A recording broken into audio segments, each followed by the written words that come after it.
नमस्कार दोस्तों, हमारे चैनल राजनंदिनी में एक बार फिर से आप सभी का स्वागत है। आज हम एक ऐसे महान व्यक्तित्व की बात करेंगे जिनके विचार सदियों बाद भी उतने ही प्रासंगिक और शक्तिशाली हैं जितने कि वो अपने समय में थे। हम बात कर रहे हैं आचार्य चाणक्य की, एक महान रणनीतिकार, अर्थशास्त्री, राजनीतिज्ञ जिन्होंने अपनी बुद्धिमत्ता और दूरदर्शिता से एक साम्राज्य की नींव रखी। चाणक्य नीति केवल सिद्धांतों का संग्रह नहीं है, बल्कि यह जीवन के हर पहलू में सफल होने का एक विस्तृत मार्गदर्शक है। आज के इस वीडियो में हम चाणक्य की उन 5 सबसे खतरनाक यानी सबसे प्रभावी और शक्तिशाली रणनीतियों पर प्रकाश डालेंगे जो आपको जीवन के हर युद्ध में विजयी बना सकती है।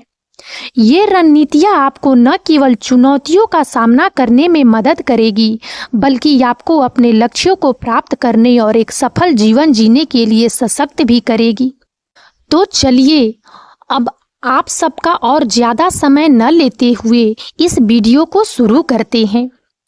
नंबर 1, शत्रु को कभी कमजोर ना समझो, न ही कभी अत्यधिक शक्तिशाली। हमारी पहली रणनीति चाणक्य के उस अटल सिद्धांत पर आधारित है जो युद्ध और प्रतिस्पर्धा में विजय की पहली सीढ़ी है। शत्रु को कभी कमजोर न समझो, न ही कभी अत्यधिक शक्तिशाली। यह सिर्फ युद्ध के मैदान के लिए नहीं, बल्कि हमारे रोजमर्रा के जीवन में आने वाली हर चुनौती और हर प्रतिद्वंदी पर लागू होती है। चाणक्य का मानना था कि जब आप अपने प्रतिद्वंदी को कम आंकते हैं तो आप आत्मसंतुष्ट हो जाते हैं। आप उसकी तैयारियों, उसकी क्षमताओं और उसकी संभावित चालों को नजरअंदाज कर देते हैं।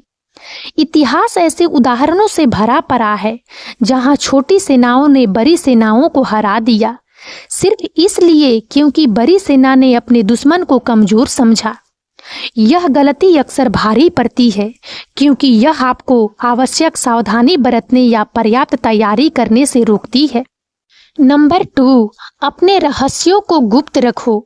हमारी दूसरी शक्तिशाली रणनीति चाणक्य की गोपनीयता के महत्व पर केंद्रित है। अपने रहस्यों को गुप्त रखो। यह सिद्धांत सफलता के लिए बेहद महत्वपूर्ण है, चाहे वह व्यक्तिगत जीवन हो, व्यापार हो या कोई बड़ा अभियान।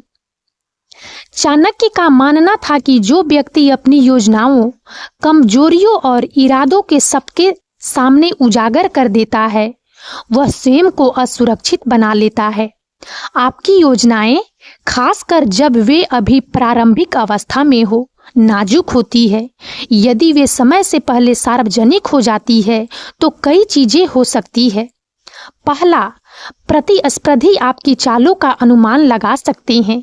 यदि आप अपनी अगली व्यापारिक रणनीति या अपने नए उत्पाद की जानकारी सार्वजनिक करते हैं तो आपके प्रतिद्वंदी आसानी से जवाबी रणनीति बना सकते हैं। वे आपके विचार चुरा सकते हैं या उससे पहले अपना उत्पाद बाजार में ला सकते हैं, जिससे आपको भारी नुकसान हो सकता है। चाणक्य ने स्वयं अपनी रणनीति को तब तक गुप्त रखा था जब तक कि वह मगध के सिंहासन पर चंद्रगुप्त को बैठाने में सफल नहीं हो गए। यदि उनकी योजनाएं पहले ही सार्वजनिक हो जाती तो धनानंद उन्हें आसानी से विफल कर देता।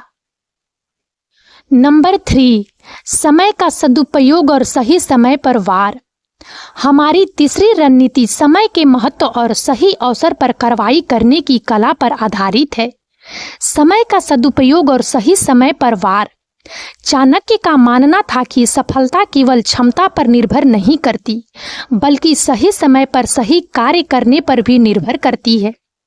जीवन में अक्सर हम देखते हैं कि लोग बहुत मेहनती होते हैं, उनके पास ज्ञान भी होता है, लेकिन वे फिर भी सफल नहीं हो पाते। इसका एक बड़ा कारण है समय का गलत प्रबंधन या सही अवसर को पहचानने में विफलता। चाणक्य कहते थे कि हर चीज का एक सही समय होता है। एक फल तभी मीठा लगता है जब वह पक जाए। उसी तरह आपकी योजनाएं, आपके विचार और आपकी क्षमताएं तभी सबसे प्रभावी होंगी जब आप उन्हें सही समय पर लागू करेंगे। नंबर 4, साम, दाम, दंड, भेद का उपयोग। हमारी चौथी रणनीति चाणक्य के प्रसिद्ध साम, दाम, दंड, भेद के सिद्धांत पर आधारित है। यह 4 आयामी दृष्टिकोण किसी भी समस्या को सुलझाने या किसी प्रतिद्वंदी को नियंत्रित करने का एक व्यापक और व्यवहारिक तरीका है। चाणक्य ने इन चारों उपायों को राज्य प्रबंधन और शत्रु विनाश के लिए आवश्यक बताया था, लेकिन ये आज भी हमारे व्यक्तिगत और व्यावसायिक जीवन में उतने ही उपयोगी हैं। आइए इन्हें विस्तार से समझते हैं। साम, यह पहला और सबसे शांतिपूर्ण तरीका है।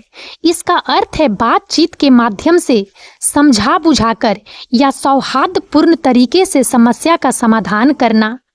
इसमें दूसरों को अपने पक्ष में करने के लिए तर्क, अनुनय और कूटनीति का उपयोग किया जाता है।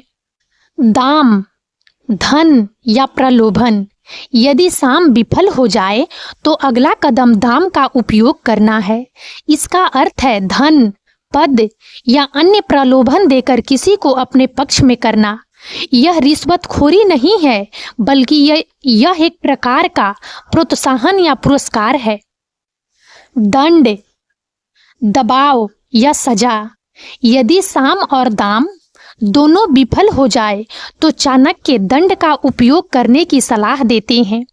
दंड का अर्थ केवल शारीरिक दंड नहीं है, बल्कि इसमें कानूनी कार्रवाई, सामाजिक बहिष्कार, पदोन्नति रोकना या अन्य प्रकार का दबाव शामिल है।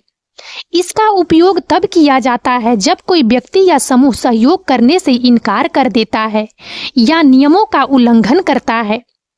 भेद, फूट डालना या विभाजन। यह सबसे खतरनाक और अक्सर अंतिम उपाय होता है। भेद का अर्थ है विरोधी खेमे में फूट डालना, उनके बीच अविश्वास पैदा करना या उन्हें कमजोर करने के लिए उनकी एकता को तोड़ना। यह गुप्त जानकारी का उपयोग करके, अफवाहें फैलाकर या उनके आंतरिक कलह को बढ़ावा देकर किया जा सकता है। चाणक्य ने इस रणनीति का उपयोग तब किया था जब नंद साम्राज्य को हराना मुश्किल लग रहा था। उन्होंने नंद के मंत्रियों और सहयोगियों के बीच मतभेद पैदा किए, जिससे उनकी शक्ति कमजोर हुई और चंद्रगुप्त को विजय प्राप्त करने में आसानी हुई। यह रणनीति सावधानी से और नैतिकता को ध्यान में रखते हुए उपयोग की जानी चाहिए, क्योंकि इसके नकारात्मक परिणाम भी हो सकते हैं। चाणक्य ने यह नहीं कहा कि आपको हमेशा सभी चारों का उपयोग करना चाहिए, बल्कि यह कि आपको स्थिति के अनुसार सबसे उपयुक्त उपाय चुनना चाहिए। शुरुआत साम से करनी चाहिए, क्योंकि यह सबसे कम टकराव वाला तरीका है। यदि वह काम न करे तो दाम का विचार करें। दंड और भेद का उपयोग तभी करें जब अन्य सभी विकल्प समाप्त हो गए हों और स्थिति की गंभीरता इसकी मांग करती हो। यह एक बहुआयामी दृष्टिकोण है जो आपको किसी भी जटिल समस्या का समाधान खोजने में मदद करता है। शिक्षा और ज्ञान ही सबसे बड़ी शक्ति है। हमारी 5वीं और अंतिम रणनीति, लेकिन शायद सबसे महत्वपूर्ण, चाणक्य ने उस अटूट विश्वास पर आधारित है जो उन्होंने शिक्षा और ज्ञान में रखा था। शिक्षा और ज्ञान ही सबसे बड़ी शक्ति है। चाणक्य स्वयं एक महान विद्वान थे और उन्होंने ज्ञान को हर तरह की संपत्ति और शक्ति से ऊपर रखा।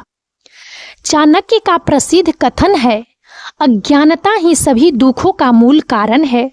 उनका मानना था कि एक शिक्षित और ज्ञानी व्यक्ति किसी भी स्थिति का सामना कर सकता है, क्योंकि उसके पास समस्याओं को समझने, उनका विश्लेषण करने और प्रभावी समाधान खोजने की क्षमता होती है। ज्ञान शक्ति क्यों है? सही निर्णय लेने की क्षमता। ज्ञान आपको विभिन्न दृष्टिकोणों से समस्याओं को देखने की अनुमति देता है। यह आपको सही और गलत के बीच अंतर करने, संभावित परिणामों का अनुमान लगाने और सूचित निर्णय लेने में मदद करता है। अनुकूलनशीलता। दुनिया लगातार बदल रही है। जो व्यक्ति सीखने के लिए तैयार होता है और नए ज्ञान को आत्मसात करता है, वह इन परिवर्तनों के अनुकूल खुद को ढाल सकता है। समस्या समाधान। ज्ञान आपको केवल तथ्यों को जानने से कहीं आगे ले जाता है। यह आपको समस्याओं के मूल कारणों को समझने और रचनात्मक समाधान विकसित करने के लिए उपकरण प्रदान करता है। प्रभाव और सम्मान। ज्ञानी व्यक्ति का समाज में सम्मान होता है, उसके विचारों को महत्व दिया जाता है और लोग उसकी सलाह लेते हैं। आत्मविश्वास। जब आप ज्ञानी होते हैं तो आपका आत्मविश्वास स्वाभाविक रूप से बढ़ता है। आपको पता होता है कि आप किसी भी चुनौती का सामना कर सकते हैं, क्योंकि आपके पास उसे हल करने के लिए आवश्यक उपकरण हैं। चाणक्य नीति का मुख्य संदेश यही है कि हमें जीवन भर सीखने की प्रक्रिया में लगे रहना चाहिए। किताबें पढ़ें, नए कौशल सीखें, अनुभवी लोगों से सीखें और अपने आसपास की दुनिया के प्रति जिज्ञासु रहें। तो दोस्तों, ये थी आचार्य चाणक्य की 5 सबसे खतरनाक यानी सबसे शक्तिशाली रणनीतियां, जो आपके जीवन को पूरी तरह से बदल सकती है। ये सिद्धांत केवल प्राचीन इतिहास के पन्ने नहीं है, ये कालातीत सत्य हैं जो आज भी हर उस व्यक्ति के लिए एक मशाल का काम करते हैं जो अपने जीवन में कुछ बड़ा हासिल करना चाहते हैं। इन्हें अपने जीवन में उतारें और आप देखेंगे कि कैसे आपकी चुनौतियां अवसर में बदल जाती है और आपके सपने हकीकत का रूप लेने लगते हैं।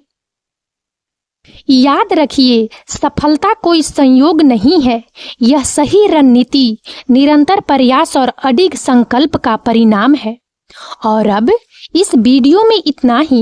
यदि आप सबको हमारा यह वीडियो अच्छा लगा हो तो प्लीज इसे लाइक करें और ज़्यादा से ज़्यादा शेयर करें, ताकि हमारा मनोबल इसी प्रकार से बढ़ता रहे और हम एक से बढ़कर एक ज्ञानवर्धक वीडियो लेकर नियमित रूप से आप सबकी सेवा में उपस्थित होते रहें।